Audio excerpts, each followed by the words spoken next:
Baik ya, teman-teman semuanya, seperti yang sudah saya sampaikan sebelumnya, ya, bahwa kami tim kuasa hukum daripada Joko Widodo yang ada di sini, ada Dame, ada Bostam, ada Firman, ada Dwi, ada Yakub, ada Nurul, ada Andra, dan juga ada Bunyani. Ini kami semua ini mewakili Bapak Joko Widodo dan termasuk juga keluarga beliau dan Ibu Iriana. Mungkin sudah beberapa kali kita melakukan wawancara seperti ini karena perkara yang ditujukan kepada Pak Joko Widodo itu ada 3. Satu dulu itu di PT UN, yaitu menyangkut tuduhan kepada Pak Joko Widodo melakukan praktek dinasti. Satu lagi itu adalah tuduhan kepada Pak Joko Widodo melakukan tindakan ijazah palsu. Itu diajukan gugatan di Pengadilan Negeri Jakarta Pusat.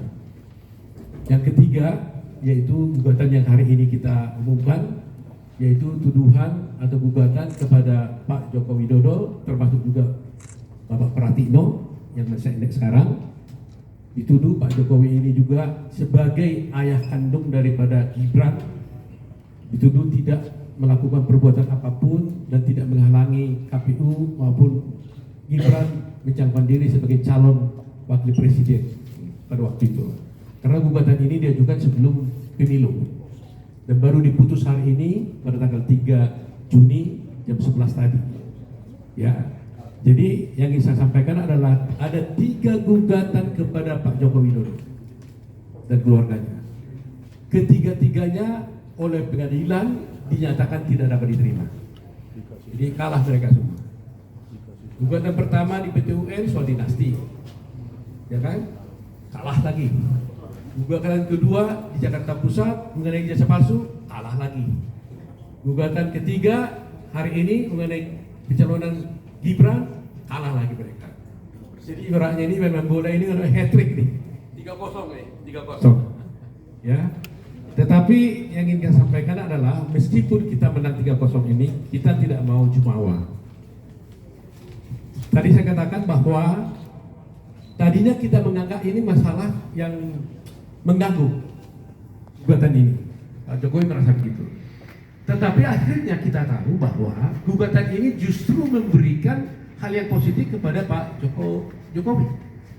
Karena kalau tidak ada gugatan ini, narasi-narasi yang dituduhkan kepada Pak Jokowi selama ini mengenai dinasti, ijazah palsu, mengenai soal putusan di Mahkamah Konstitusi, tidak ada yang bisa merumuskannya dan memastikannya dalam satu bentuk putusan pengadilan.